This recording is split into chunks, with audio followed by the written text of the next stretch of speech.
The elephant's trunk touched the earth where her calf had taken his last breath, and the sound that came from her was not quite a trumpet, not quite a rumble. It was something older, something that bypassed language entirely and spoke directly to grief.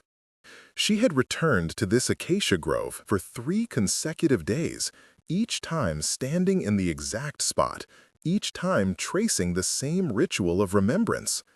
But on this fourth dawn, when her trunk swept across the parched ground seeking some remnant of her baby's scent, she found something else, something warm and breathing and impossibly small, a lion cub, no more than 2 days old, his tawny fur still bearing the wet sheen of recent birth, his eyes sealed shut, his body convulsing with cries so desperate they seemed to tear the air itself. He lay alone in the red dust where her son had died, abandoned or lost, his tiny chest heaving with the effort of screaming into a world that wasn't answering. The elephant froze, her massive body going absolutely still. Every instinct she possessed should have sent her away from this predator's offspring. Lions killed elephant calves, had killed her own son, had left her with this howling emptiness that brought her back to this spot day after day. But the cub's cries, they sounded like her baby's last sounds, high and terrified and so utterly alone. Wait, before the next revelation happens, if this bond between these creatures has already touched you, tell us where you're watching from. To witness every act of courage, every impossible friendship, and every silent miracle of nature, subscribe and join our circle. The next moment will change everything. Now, back to the wild. Part 1. The Incident and the Proposition. The Serengeti dawn was breaking in shades of copper and gold, the light stretching across the savanna like something alive, illuminating the scattered acacias and the distant line of the escarpment. The elephant, a matriarch named Amara by the researchers who tracked her herd, though she knew herself only as the one who led, who protected, who remembered, had left her family group in the pre-dawn darkness to make this pilgrimage alone. They had protested, her sisters and cousins making low rumbles of concern. It wasn't safe for an elephant to wander alone, especially not one carrying the weight of recent grief. But Amara had been insistent, and as matriarch, her will was law. So they had let her go, watching with worried eyes as her massive silhouette disappeared into the gray light before sunrise. The acacia grove was 2 miles from where the herd had settled for the night. Amara knew the path by heart now. Across the dry stream bed, past the termite mounds, through the stand of whistling thorns where starlings nested. Each step was a meditation, each movement a prayer to something she had no name for. Her calf had been 3 months old when the lions took him. A young male, strong and playful, always wandering too far from the safety of the herd. She had trumpeted warnings, had kept him close as she could, but one moment of inattention, a particularly rich patch of grass that demanded her focus, and he had drifted 20 yards away. Just 20 yards. But in the Serengeti, 20 yards might as well be 20 miles. The lion pride had been tracking the herd for hours, waiting for exactly this opportunity. A subadult female had made the initial grab, hamstringing the calf before Amara could reach him. By the time she charged, trumpeting her rage and grief, it was too late. The lion scattered, but the damage was done. He had died in this grove, beneath this specific acacia, his small body broken and his eyes finding hers one last time before the light left them. She had stood over him for 2 days, not eating, not drinking, touching his cooling body with her trunk, trying to understand how something so alive could become so still. Eventually, her sister had convinced her to leave. The herd needed her, life needed her. But she came back. Every few days she made this pilgrimage, standing in the spot, remembering. Elephants never forgot. It was their blessing and their curse. Now she stood there again, and the cub at her feet was still crying, his tiny mouth open, revealing pink gums and the smallest suggestion of future teeth. He was so new to the world he could barely hold his head up. His umbilical cord was still attached, a dried stub against his belly. He shouldn't be alone, couldn't survive alone. Lion cubs were born helpless, dependent on their mothers for everything: warmth, food, protection, life itself. Amara's first instinct was to walk away. This was not her problem. This was, in fact, the offspring of her son's killers. The cycle of the Serengeti was brutal and clear. Lions kill elephants when they could, elephants kill lions when threatened. There was no mercy in nature, no space for sentiment. But the cub kept crying. And he was lying in the exact spot where her baby had died. Coincidence, surely. The savannah was full of random occurrences, meaningless alignments of time and place. But something in Amara's ancient mind, the part that held the memories of 100 generations, the part that understood patterns in ways that transcended logic, whispered that this was not random. This was a test, a question, a proposition. She extended her trunk and touched the cub gently. He was hot, his tiny body burning with fever or dehydration or both. His cries intensified at her touch, becoming more frantic. He was searching for his mother, for the warmth and milk and safety that should have been there. Where was his mother? Amara lifted her massive head and scented the wind. Lion. Yes, definitely lion scent in the area, but old, at least 12 hours old. A pride had been through here. She could smell multiple individuals, including lactating females. But they were long gone, moved on to follow the wildebeest migration that was beginning its northern push. Had they left this cub deliberately? Lion mothers sometimes abandon cubs that were sick or deformed, making the pragmatic calculation that their resources were better spent on offspring with higher survival odds. But this cub didn't appear sick. Small, yes, possibly the runt of the litter, but his lungs were strong, his cries vigorous. More likely, he had been accidentally separated during a hasty relocation. Lion prides move fast when they sense danger, and a mother with multiple cubs sometimes lost track of one. The cub's mother might come back for him, might already be searching, frantic with her own maternal panic. If Amara interfered, she could prevent a reunion. The responsible thing, the natural thing, was to leave him and let the situation resolve itself. But the sun was rising fast, and with it came heat that would kill the cub within hours. And the vultures had already started to circle. They had remarkable eyesight, could spot a dying animal from miles away. They saw the cub and knew what he was: food, soon. Amara made a sound low in her throat, a rumble of indecision that vibrated through her massive chest. The cub responded to the vibration, his cries shifting in pitch, becoming questioning rather than desperate. Could he feel her presence? Did her size register as protection, even if his eyes couldn't open to see her? She thought of her own calf, thought of how he had cried out when the lions attacked, a sound she would carry until her death. Thought of how she had been unable to save him, had arrived seconds too late to prevent the inevitable. This cub was crying the same cry, helpless, alone, dying by degrees in the place where her baby had died. The universe was asking her a question, and she had only seconds to answer. She reached down with her trunk and, with a gentleness that seemed impossible for such a massive creature, scooped the cub up. He weighed almost nothing, maybe 3 pounds, tiny even for a newborn lion. She cradled him against her trunk, supporting his fragile body, and felt his warmth, his heartbeat, his desperate aliveness. He stopped crying. The sudden motion had shocked him into silence, and now he hung suspended in her trunk's grasp, his tiny paws dangling, his body still except for the rapid rise and fall of his breathing.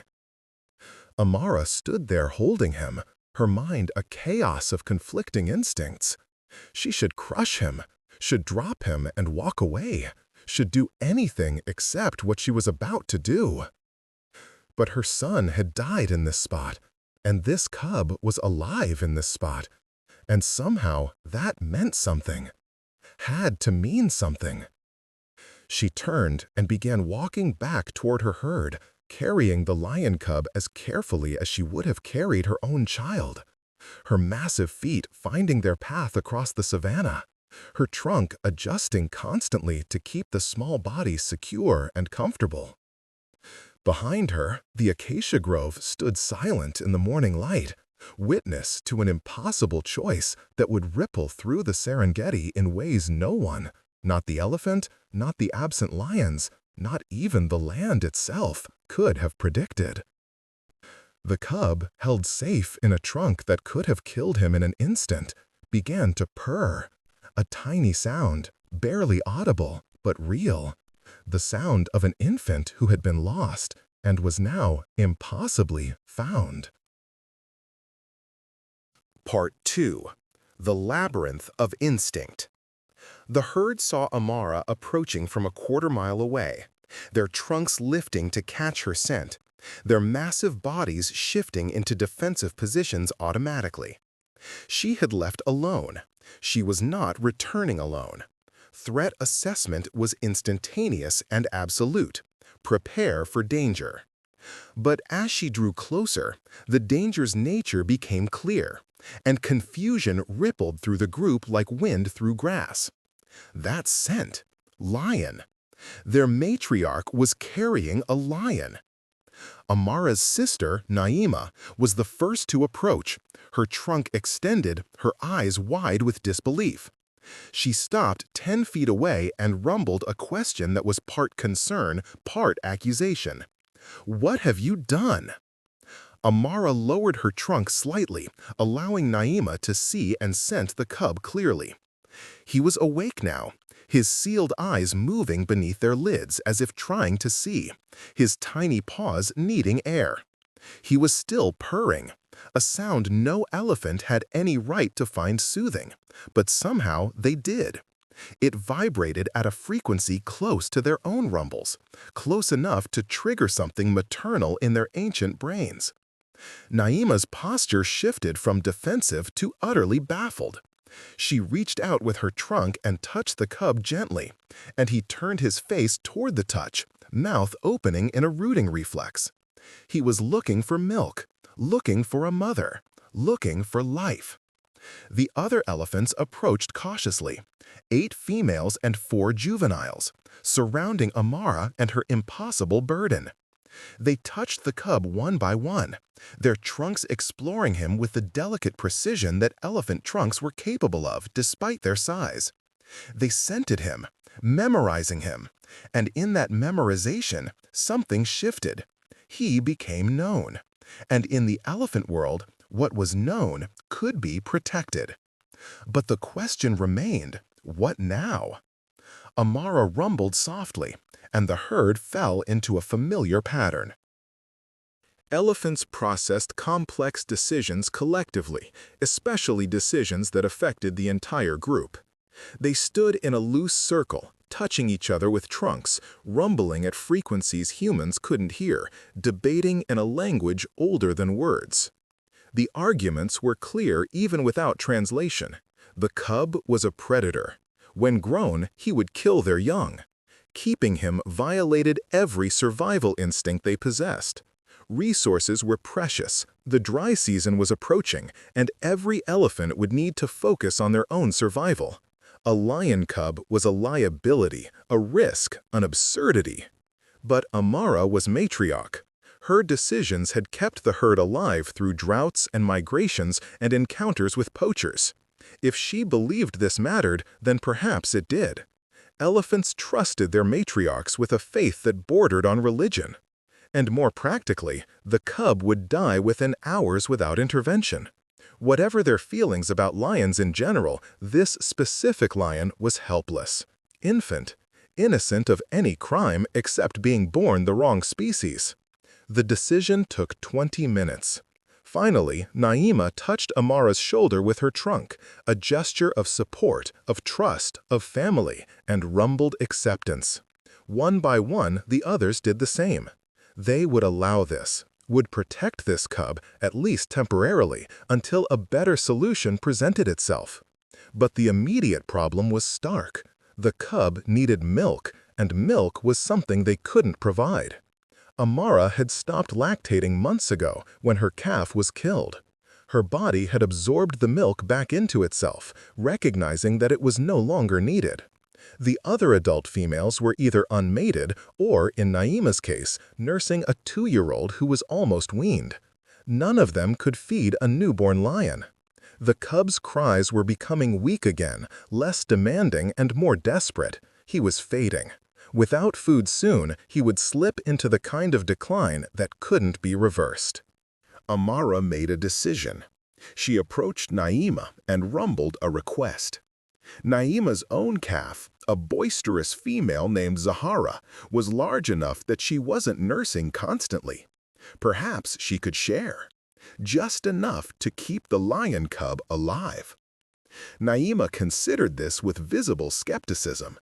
She turned to look at Zahara, who was watching the proceedings with a young elephant's curiosity, and then back at Amara.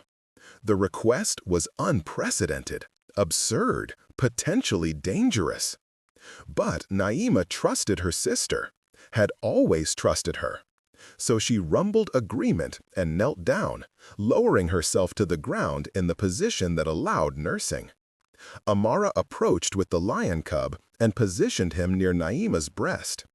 The cub's sense of smell, already remarkably developed despite his sealed eyes, told him that milk was close. He began rooting frantically, his tiny mouth searching. But he couldn't latch. His mouth was too small, designed for the much smaller teats of a lioness. Naima's breast was too large, and the cub couldn't create the suction needed to draw milk. He cried in frustration, so close to food but unable to access it, his tiny body writhing with effort. Zahara approached, curious about this strange creature making such pathetic sounds. She reached out with her small trunk and touched the cub, and he immediately tried to nurse from her trunk, his instincts recognizing it as something tubular and potentially milk-providing. An idea formed in Amara's mind. It was crude, imperfect, but it might work. She positioned herself next to Naima and used her trunk to draw milk from her sister's breast. Elephants sometimes did this to help young calves who struggled to nurse. The milk flowed into her trunk, warm and rich, and she carefully positioned the tip of her trunk near the lion cub's mouth. The cub latched onto the trunk's tip immediately, his small mouth creating suction, and milk flowed into him. Not much, maybe an ounce, but it was something.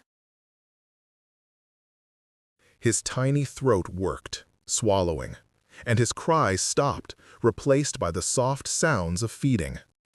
The herd watched in silence.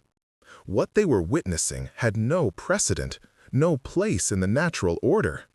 An elephant hand-feeding a lion cub with milk drawn from another elephant? It was absurd, impossible, and yet it was happening.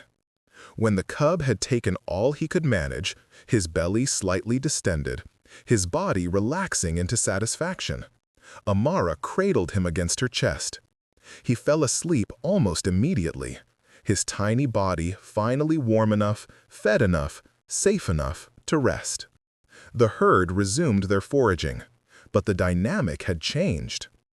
Every few minutes, one of them would approach Amara and touch the cub with her trunk, checking on him.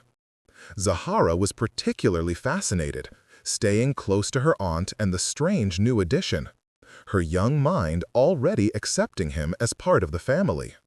By midday, the heat was brutal, and the herd moved to a stand of baobab trees for shade.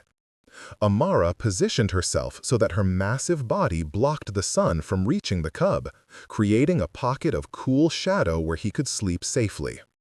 He was still feverish, still weak, but he was alive. For now, that was enough. As the day progressed, challenges emerged. The cub needed to eliminate, and when he did, the smell was sharp and acrid, distinctly feline, distinctly other. The elephants reacted with distaste, but they didn't abandon him. Amara cleaned him with her trunk, just as she would have cleaned her own calf, and the herd adjusted to the new scent in their midst. Feeding became a twice-daily ritual. Morning and evening, Naima would kneel, Amara would draw milk, and the cub would feed. It was inefficient. He needed to eat more frequently than that, and the amount he could take was limited by the awkward delivery method. But it kept him alive, kept him growing, kept him purring against Amara's chest as if she were his true mother. On the third day, the cub's eyes began to open. They opened slowly, in stages, revealing blue-gray irises that would eventually darken to amber. The first thing he saw, when his vision finally focused, was Amara's face, vast and wrinkled and utterly unlike a lion. He showed no fear. His developing brain, still forming its understanding of the world, accepted her as mother, as protector, as the center of his universe. When she rumbled softly to him, he purred back. When she touched him with her trunk, he rubbed against it. When she walked, he cried until she picked him up and carried him. The herd moved slowly during this time, traveling only a few miles each day instead of their normal range. They were accommodating the cub, adjusting their ancient patterns to allow for this fragile addition. It cost them foraging time, cost them access to better water sources, cost them the flexibility that was essential to survival in the dry season. But elephants understood sacrifice, understood that families sometimes demanded prices that made no logical sense. By the end of the first week, the cub had gained weight and strength. He was still tiny, barely 5 pounds, but he was alert, active, and bonding deeply with Amara. He would crawl around on her back while she rested, his tiny claws gripping her thick skin in ways that should have hurt but somehow didn't. He would sleep curled against her belly, his purrs creating a constant vibration that seemed to soothe not just him, but the entire herd. The other elephants began to play with him. Zahara especially, who would use her small trunk to gently push him over. And he would bat at her trunk with his tiny paws, already showing the play behaviors that would, in a normal lion pride, teach him to hunt. But here, among elephants, those gestures were simply play, harmless, cute even. Naima watched all of this with complex emotions. She was providing milk for a creature that, in any sane world, should be her enemy. But there was something deeply satisfying about it too, about being needed, about providing life, about being part of something unprecedented. On the 9th day, they encountered another elephant herd at a watering hole. The two matriarchs knew each other, had peacefully shared resources before. But when the other matriarch approached to greet Amara, she stopped abruptly, her trunk raised in alarm. She had scented the lion. The greeting turned tense. Elephants from the other herd formed a defensive line, protecting their young. Amara's herd did the same, but they positioned themselves around her, around the cub, making it clear that he was one of them now. The other matriarch rumbled confusion and accusation. "Why do you carry a predator? Have you gone mad?" Amara didn't try to explain. How could she? Instead, she simply lowered her trunk and allowed the other matriarch to see the cub clearly. He was awake, his now open eyes blinking in the sunlight, his tiny face tilted up toward Amara's in complete trust. The other matriarch stared, processed. Her body language shifted from aggressive to bewildered. She approached slowly and touched the cub with her trunk, and he purred at her, a sound of greeting, of friendliness, of innocence. The two herds stood facing each other for a long moment.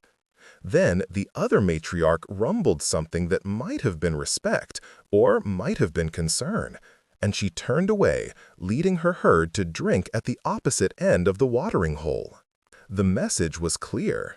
This is your choice, your risk, your absurdity. We will not interfere, but we will not help either. Amara accepted this. She had not expected help.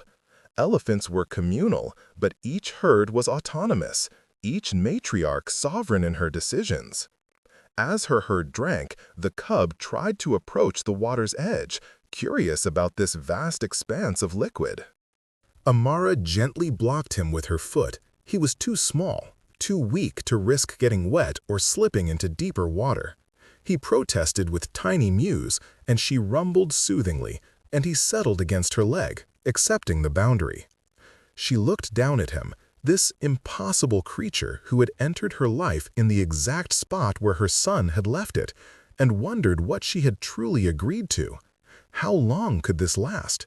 What would happen when he grew larger, stronger, when his instincts began to awaken, when he became not a helpless infant, but a predator? These questions had no answers. She was navigating entirely unknown territory, guided only by something she couldn't name, some instinct deeper than survival, deeper than logic, deeper than the millions of years of evolutionary programming that said this was wrong. The cub purred against her leg, and she touched him gently with her trunk, and for now, that was enough. Part 3. The Revelation and the Fracture. The cub grew. By his 4th week of life, 3 weeks in the herd's care, he had tripled his birth weight and was becoming mobile in ways that alarmed and amused in equal measure. He could run now in short bursts, his oversized paws tangling with each other, sending him tumbling. He could climb, using his developing claws to scale the lower portions of Amara's legs, trying to reach her back. He could vocalize beyond simple mews, producing tiny roars that sounded more like squeaks but carried the promise of future power. And his personality was emerging. He was bold, curious, utterly fearless in ways that only make sense for a creature who has never known danger. He would approach dik-diks and try to play with them, not understanding why they ran. He would chase birds, not understanding why they flew. He would attempt to wrestle with Zahara, who was literally 50 times his size, not understanding why she always won. The herd adapted to him. They had given him a name, in their way, not a word, but a specific rumble pattern that meant small, fierce one, or perhaps impossible son. They used it to call him, and he learned to respond, running toward the elephant who had called him as fast as his small legs could carry him. Amara remained his primary attachment. He slept against her every night, his body now large enough that he provided noticeable warmth back to her. He still nursed from Naima's milk delivered through Amara's trunk, though he was beginning to teeth, and the process was becoming more difficult. Soon he would need solid food, and that presented problems the herd hadn't yet solved. Lions were carnivores, obligate carnivores. He would need meat to survive, and meat was not something the herd could provide in good conscience. They occasionally encountered carcasses, animals killed by other predators or dead from disease, but feeding him from those felt wrong, dangerous, potentially disease-carrying. The situation was reaching a breaking point, and everyone knew it. The cub couldn't remain dependent on milk forever. Within weeks, his dietary needs would exceed what they could provide. But before that crisis could fully manifest, something else happened. The herd was moving through a region of scattered kopjes, rock formations that rose from the flat savanna like islands, providing shelter for numerous species. As they passed between two large formations, Amara caught a scent that made her freeze. Lion, adult lion, fresh. The cub was on her back, riding as he often did, purring contentedly. He hadn't yet learned to recognize the scent of his own species as anything different from the smells that surrounded him constantly. To him, elephant was normal, lion was unknown. Amara rumbled a warning, and the herd immediately formed a defensive circle, placing the juveniles in the center, preparing for potential attack. Adult elephants could defend themselves effectively against lions, but the calves were vulnerable, and the herd had learned never to take chances. The lion appeared from behind one of the kopjes, a female, young and lean, her tawny coat dusty from travel. She stopped when she saw the elephant herd, surprise evident in her posture. Normally, lions avoided elephant herds. The risk of injury was too high, and elephants had no qualms about killing lions who threatened their young. But this lioness didn't retreat. She stood there, staring at the herd with an intensity that went beyond normal predator-prey assessment. Her nostrils flared, scenting the air, and her body went rigid. She smelled her cub. The realization hit Amara like a physical blow. This was the mother, the lioness who had birthed the cub and then lost him in the chaos of the migration. She had come back, had been searching, and against all odds she had found his trail. The cub, still on Amara's back, had caught the scent now, his tiny body tensed, his head lifting, his nostrils working. Something in that scent spoke to him at a level deeper than learning. This was kin, this was family, this was species truth. He made a sound, not a purr or a mew, but something else, a call, a recognition. The lioness answered, a low rumble that wasn't quite a roar. She took a step forward, her eyes locked on the small shape visible atop the elephant's back. Amara rumbled a warning, deep and threatening. The herd shifted, becoming more compact, more aggressive. This lion was a threat, would always be a threat. But the lioness wasn't interested in the elephants. She was focused entirely on her cub, and she was calling to him now, making the sounds a mother lion makes to summon her offspring. The cub responded. He began scrambling down Amara's back, his claws scrabbling for purchase, his tiny body desperate to reach the source of that call. Amara tried to catch him with her trunk to keep him safe on her back, but he squirmed away, driven by instinct. He hit the ground and immediately began running toward the lioness. Amara's heart, her massive elephant heart, broke with an almost audible crack. He was leaving, choosing his true mother over the one who had saved him. It was natural, right? The way things should be? But it hurt with a depth that surprised her. The lioness moved forward to meet her cub, her posture transforming from tense to relieved, from predator to mother. She was 10 feet away, 5 feet, reaching with her muzzle to touch her lost baby, to reclaim what had been taken. And the cub stopped. He stopped running and stood there between the lioness and the elephants, his small body trembling with confusion. He turned back to look at Amara, his blue-gray eyes, still not fully amber, seeking her, seeking the reassurance and safety and love she had provided for 3 weeks. The lioness called again, more insistently, but the cub didn't move toward her. He was frozen, caught between 2 poles, 2 identities, 2 mothers. The lioness's patience broke. She lunged forward and grabbed the cub by the scruff of his neck, her jaws careful but firm, preparing to carry him away. The cub cried out, a sound of fear, of confusion, of protest.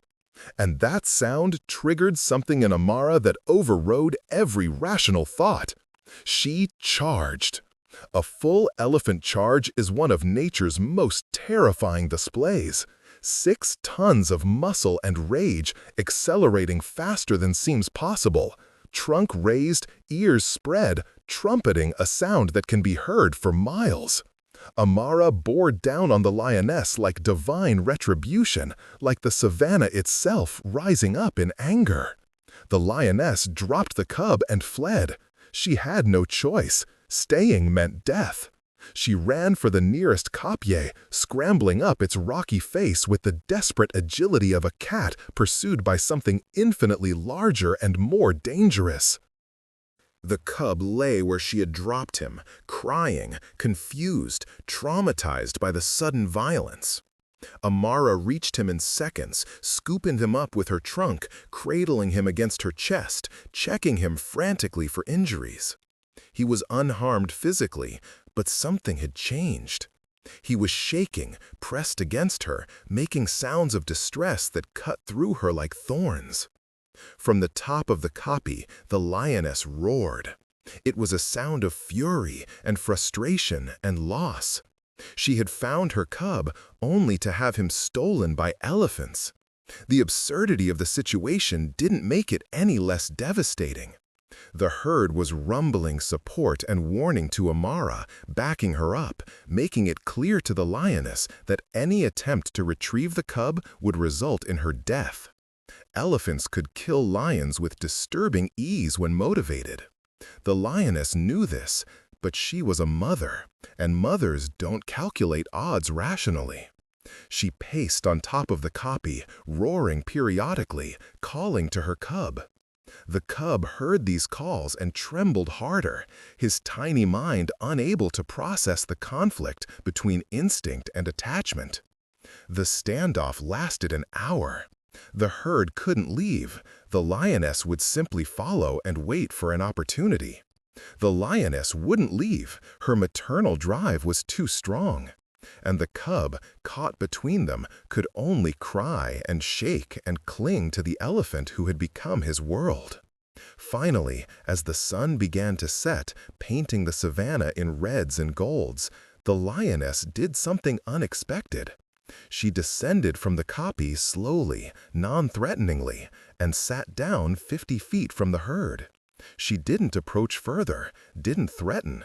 She simply sat and watched, her eyes never leaving her cub. It was a vigil, a mother's refusal to abandon her child, even when the situation was impossible. Amara understood this, recognized it. They were not so different, she and this lioness. Both mothers, both grieving, both willing to fight the entire world for their offspring. But the cub was hers now, had been hers since the moment she found him in the grove where her own calf died. The universe had made an exchange, had offered her a second chance at motherhood, and she would not surrender it to biology or logic or the natural order. Night fell. The herd rested but didn't sleep, keeping watch on the lioness who maintained her vigil. The cub eventually exhausted himself and fell asleep against Amara's chest, his small body still trembling occasionally, his dreams probably full of confusion and fear. Amara didn't sleep at all. She watched the lioness, and the lioness watched her, and between them lay a chasm wider than the space separating them, a chasm of species and instinct and competing loves. By dawn, the lioness was gone. She had finally accepted what she could not change and moved on, back to whatever pride or solitary existence awaited her. But Amara knew she would always carry the image of that mother sitting vigil, refusing to give up, fighting against impossible odds for her child. They were the same, she and that lioness, exactly the same. The cub woke with the sunrise and immediately searched for Amara with his eyes, needing reassurance that she was still there, that he hadn't been abandoned again. She rumbled softly to him, touching his face with her trunk, and he purred and rubbed against her. But something had changed in him. He was quieter now, more clingy, more anxious. The encounter with his birth mother had awakened questions in him that he had no framework to understand. He knew now that the fragile world they had built together, this impossible family, had just received its first major crack. More would come. They always did. But for now, as the sun rose and the herd began to move, she held her impossible son close and promised herself she would protect him for as long as she could. Even if protecting him meant protecting him from his own nature. Part 4. The Return and the Trial. The lioness came back. Not immediately. It took 3 days, but Amara had known she would. Maternal bonds didn't dissolve simply because circumstances made them impossible. If anything, impossibility strengthened them, transformed them into obsession. The herd had moved 20 miles north, following the seasonal patterns that governed all life in the Serengeti. They were near a river system now, its waters reduced to a series of connected pools during the dry season, but still life-giving, still essential. The area was rich with other animals, zebras, wildebeests, gazelles, all drawn to the water's promise.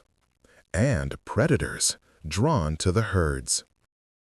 The lioness appeared at dawn, emerging from tall grass near a watering pool where the elephants had settled for the morning. She was thinner now, her ribs visible beneath her tawny coat. She had been neglecting hunting in favor of searching, and it showed. She didn't charge or threaten this time. She simply sat 30 yards away and began to call.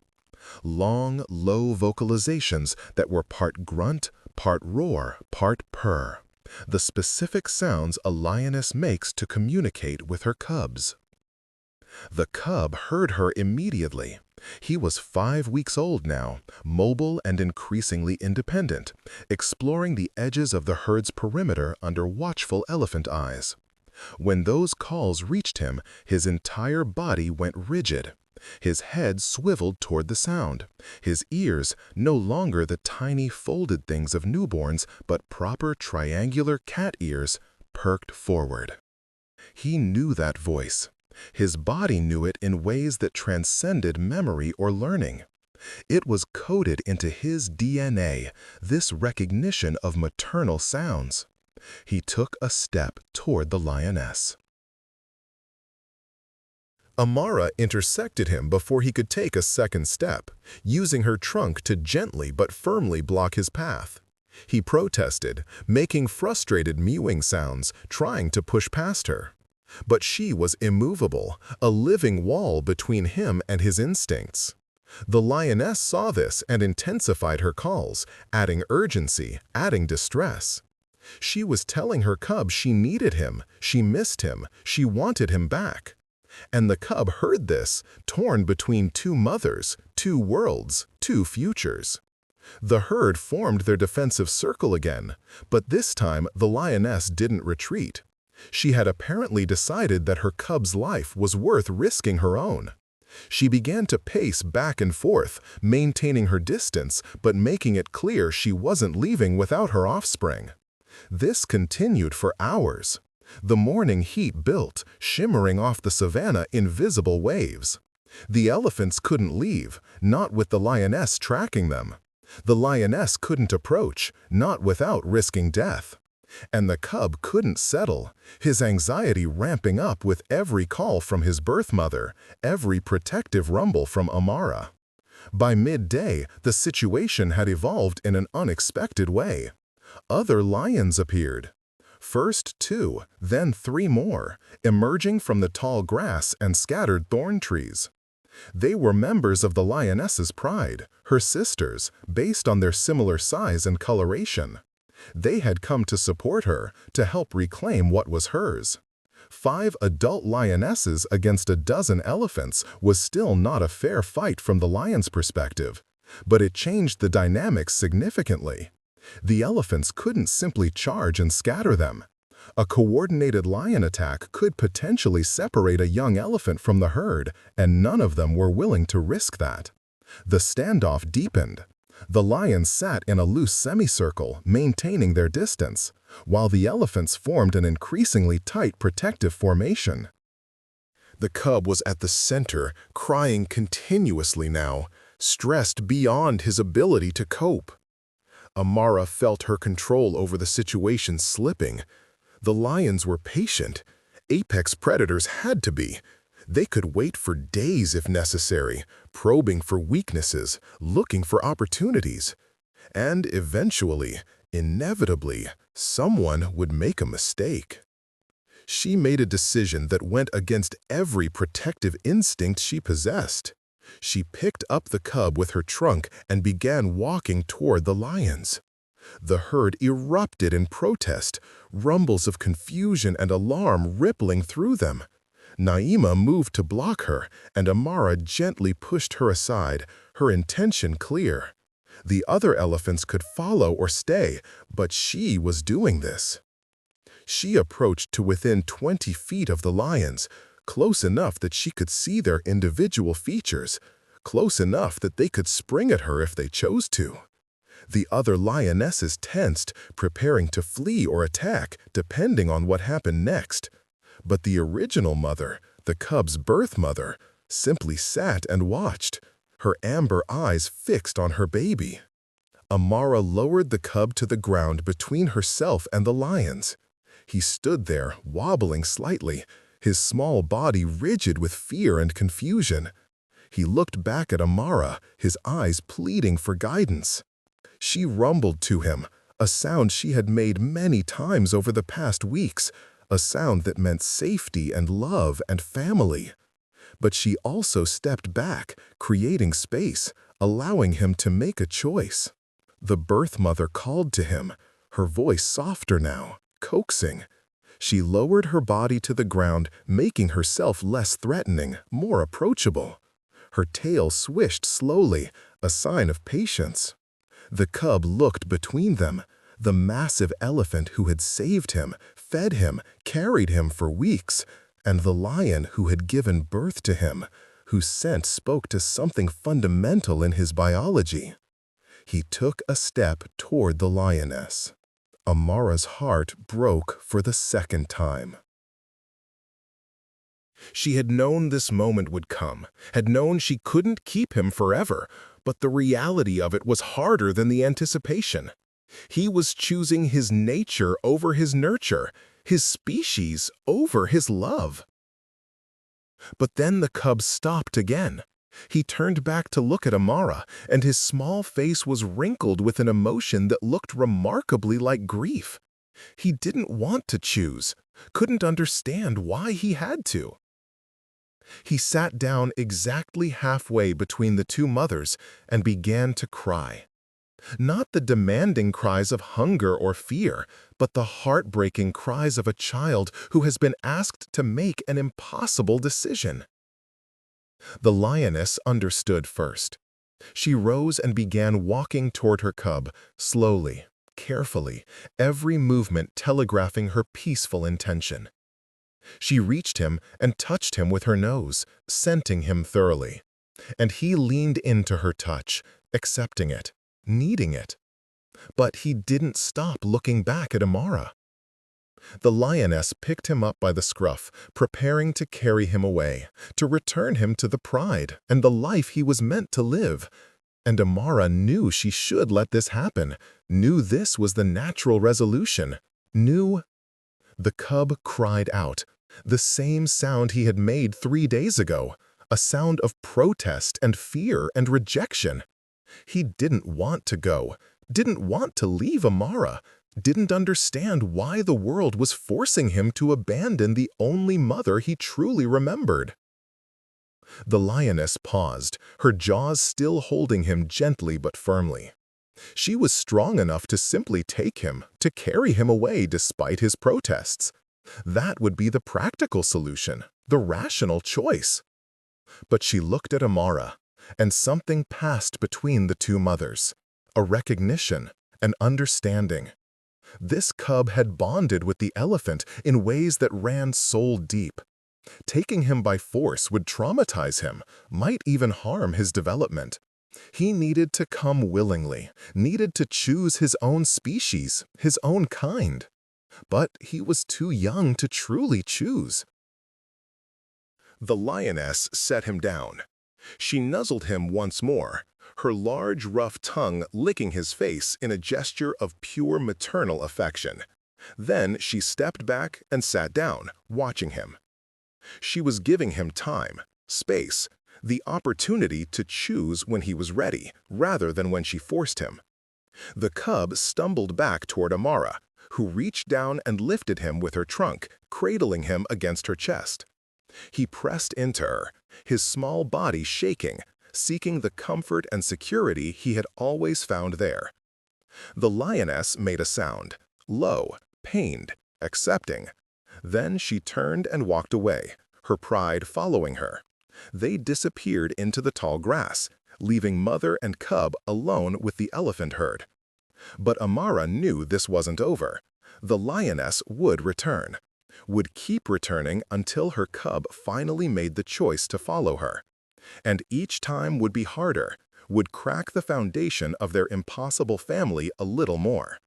The dry season deepened, water became scarce, and the herds began their migrations toward permanent water sources. The elephants moved with them, traveling 10 to 15 miles a day, following routes older than any living elephant could remember. The cub was struggling. At 6 weeks old, he was too large to carry comfortably for long periods, but his legs couldn't keep up with the herd's pace. Amara found herself constantly adjusting their speed, constantly waiting for him to catch up, and she could feel the herd's frustration even if they didn't voice it. His dietary needs were becoming critical. The milk feedings were no longer sufficient. His body needed protein and calories that only meat could provide. He was losing weight, his ribs beginning to show, his energy declining. Within days, possibly hours, his health would reach a crisis point. That night, as the herd rested near a dried riverbed, Amara made a decision. She left the cub with Naima and Zahara, who had become his adoptive sister and playmate, and walked into the darkness alone. She found what she was looking for within an hour, a freshly killed Thompson's gazelle, the work of a leopard who had eaten its fill and cached the rest in a tree. Amara used her trunk to pull the carcass down. The leopard, watching from a distance, roared protest but didn't challenge a 6-ton elephant. Amara carried the gazelle back to the herd in her trunk, its blood dripping, its smell sharp and meaty and wrong for an elephant to be carrying. She brought it to the cub who was sleeping against Naima's belly and laid it in front of him. He woke to the scent and his entire body language changed. His pupils dilated. His tiny teeth, which had been useless for weeks except to create nursing difficulties, suddenly seemed purposeful. He approached the carcass with something new in his bearing: certainty, focus, predatory intent. He tore into the meat with an efficiency that shocked everyone watching. This was instinct in its purest form. He had never eaten meat before, had never killed, had never even seen another lion hunt. But he knew exactly what to do. He ate until his belly was distended, blood on his face and paws, looking more like a lion than he ever had before. And when he finished and looked up at Amara, there was something different in his eyes, a wildness that hadn't been there before, a recognition of his bone nature. The herd watched in silence. They had just witnessed the first real crack in the illusion they had all been maintaining, that the cub could be one of them, that love and care could overcome biology and instinct. He couldn't be an elephant, would never be an elephant. He was a lion, and that meant something that transcended their wishes and efforts. But for tonight, he was still their impossible son. He still purred when Amara touched him, still slept against her massive body. Still belonged, even if that belonging was becoming more temporary with each passing day. Amara looked up at the stars, the same stars that had watched her son die in the acacia grove, The same stars that had watched her find this cub in that exact spot and wondered what the universe wanted from her. Had she saved this cub only to lose him? Had she been given a second chance at motherhood only to have it stripped away? Or was there another lesson here? Something about love and letting go, about the difference between possession and care. She didn't have answers. She only had tonight and the warm weight of the cub sleeping against her, and the certain knowledge that their time together was running out faster than she could bear. Part 5. The Resolution and Renewal. The lioness returned exactly 1 week later, and this time she brought her entire pride. 8 adults, including 2 large males with dark manes, plus 4 older cubs from previous litters. It was an overwhelming show of force, a declaration that she was done being patient, done waiting for her offspring to choose willingly. The elephants found themselves surrounded at a watering hole, lions positioned in a loose circle that made it clear this was not a hunting formation, but a retrieval operation. Amara's cub, she still thought of him as hers, even now, was 7 weeks old. He had grown rapidly on his new diet of meat, his body filling out, his movements becoming more coordinated and purposeful. He looked like what he was, a lion cub on the verge of becoming a juvenile. The birth mother approached, but this time she wasn't alone. She brought one of her other cubs with her, a female slightly older than Amara's cub, maybe 10 weeks old. The older cub was playful, confident, moving with the easy grace that comes from growing up in a proper pride structure. The birth mother called to her son, and he responded immediately, his head turning toward her. But he didn't move forward. He stayed pressed against Amara's leg, conflicted. The older female cub approached the elephants with remarkable boldness, play-bowing at the edge of their defensive circle, clearly inviting Amara's cub to play. She tumbled and rolled, demonstrating the wrestling and pouncing behaviors that lion cubs use to develop hunting skills. Amara's cub watched, fascinated. His tail began to twitch the first time he had shown that particular feline behavior. His haunches lowered slightly, his body instinctively preparing to pounce. The older cub pounced on a stick, shaking it violently, then looked at him as if to say, "See, this is what we do. This is who we are." And something shifted in Amara's cub. His posture changed, becoming less elephant-influenced and more purely lion. He took a step away from Amara toward the other cub, drawn by species recognition and play instinct. Amara rumbled softly, a sound of encouragement mixed with sorrow. She understood what was happening. He was seeing himself reflected in another lion for the first time, recognizing his own kind, understanding finally that he belonged somewhere else. He took another step, then another. The older female cub bounded toward him, and they met in the middle, immediately beginning to wrestle in the way that lion cubs do, rough, tumbling, using teeth and claws but not to hurt, only to learn. They played for 20 minutes while both elephant herd and lion pride watched. And in that play, the future became clear. The cub was discovering joy in being a lion, discovering abilities and instincts that had no place among elephants. He was learning his own language, his own culture, his own species-specific truth. When the play session ended, both cubs were panting, exhausted. The birth mother approached her son one more time, and this time, when she licked his face and rumbled to him, he didn't pull away. He accepted her grooming, leaned into it, purred under it. Then he looked back at Amara, one last time. His blue-gray eyes, now darkening toward their final amber, held something that might have been gratitude or love or simply recognition. He had been saved. He had been raised and had been loved by a creature who had no obligation to love him. And now it was time to become what he was always meant to be. He walked to his birth mother, and she picked him up gently by the scruff. He didn't protest, didn't cry out. He simply went limp in the way that cubs do when being carried, accepting the transition. The pride began to move away, lions melting into the tall grass, heading back to whatever territory they claimed.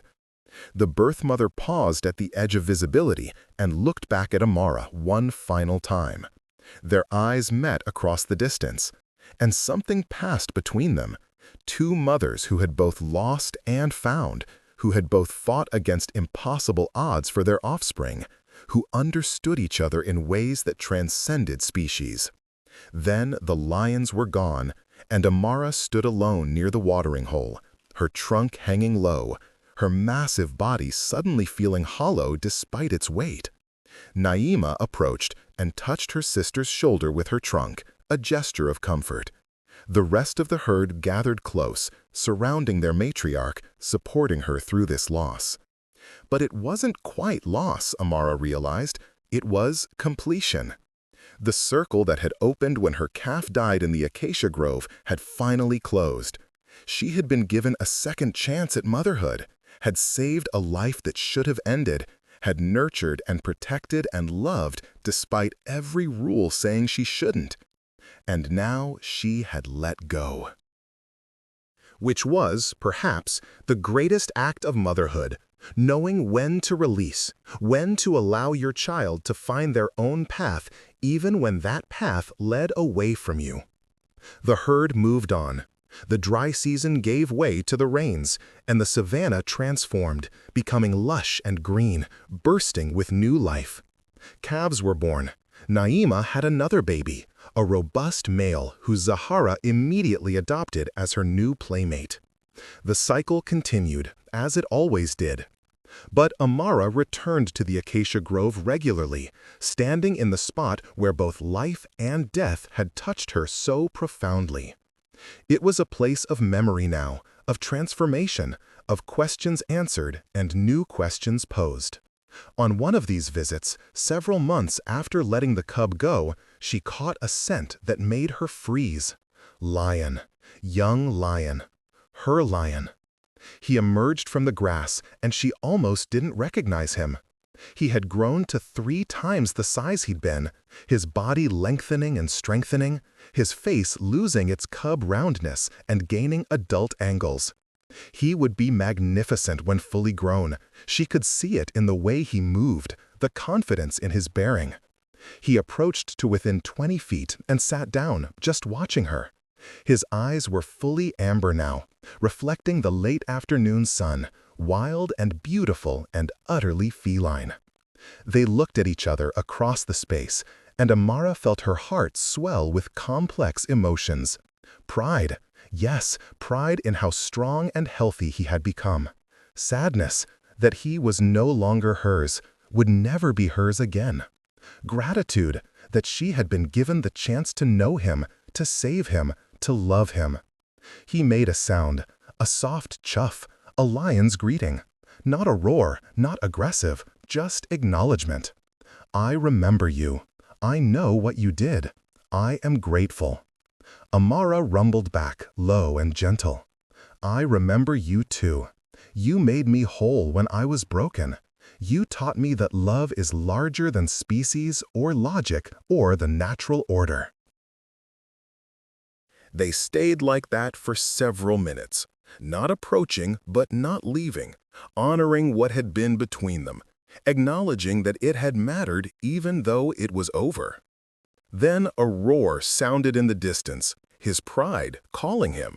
He stood, gave her one last look, and melted back into the grass, becoming part of the savanna again, part of the endless cycle of predator and prey.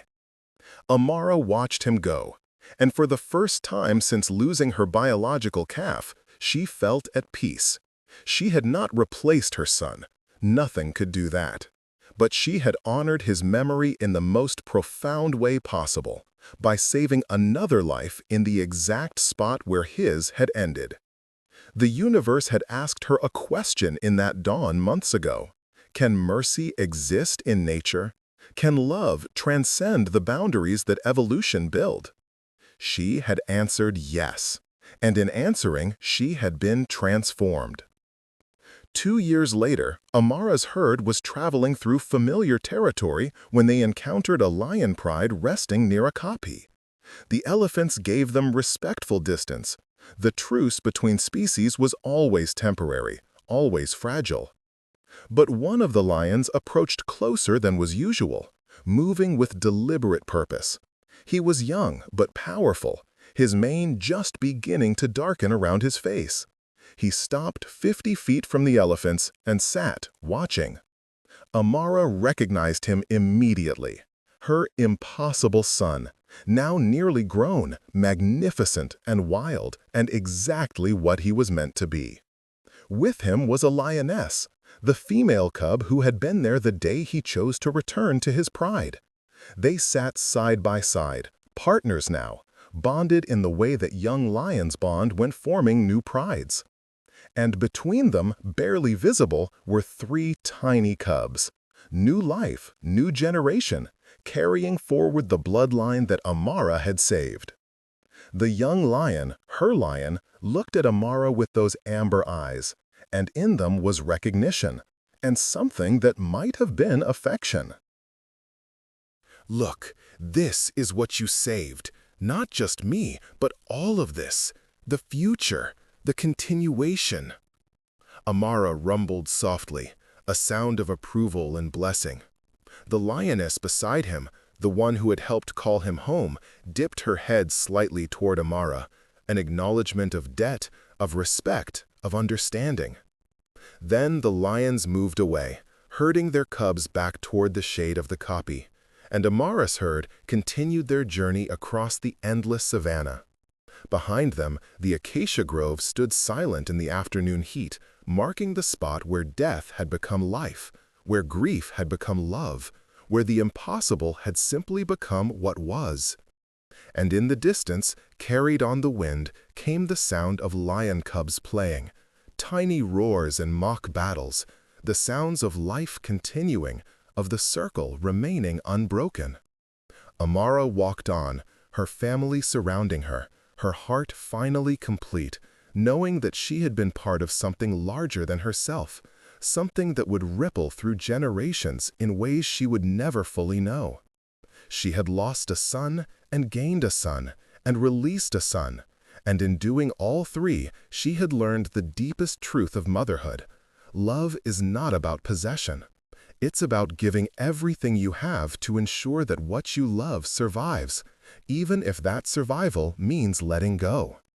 The sun moved across the sky, painting the Serengeti in gold, and Amara walked through it with the ancient force of nature she was, wounded, healed, transformed, and forever marked by the impossible week when she chose mercy over grief and changed 2 lives forever. The savanna remembered, the stars remembered, and somewhere in the grass, a young lion with amber eyes remembered too, teaching his own cubs about survival and strength while carrying with him always the scent memory of an elephant's trunk, gentle beyond all reason, cradling him when the world had abandoned him. Some bonds transcend understanding. Some moments change everything. Some loves are impossible until they're not. And sometimes, in the exact spot where death took everything, life returns in the form you least expect, asking only that you choose courage over bitterness, hope over despair, love over the terrible logic that says some things cannot be. Amara had chosen, and in choosing, she had answered the universe's question with her entire heart. Yes, mercy can exist in nature. Yes, love can transcend impossible boundaries. Yes, even in the hardest places, at the hardest times, compassion can remake the world. The acacia grove stood witness, the stars confirmed, and the savanna, ancient and knowing, whispered its agreement to anyone willing to listen.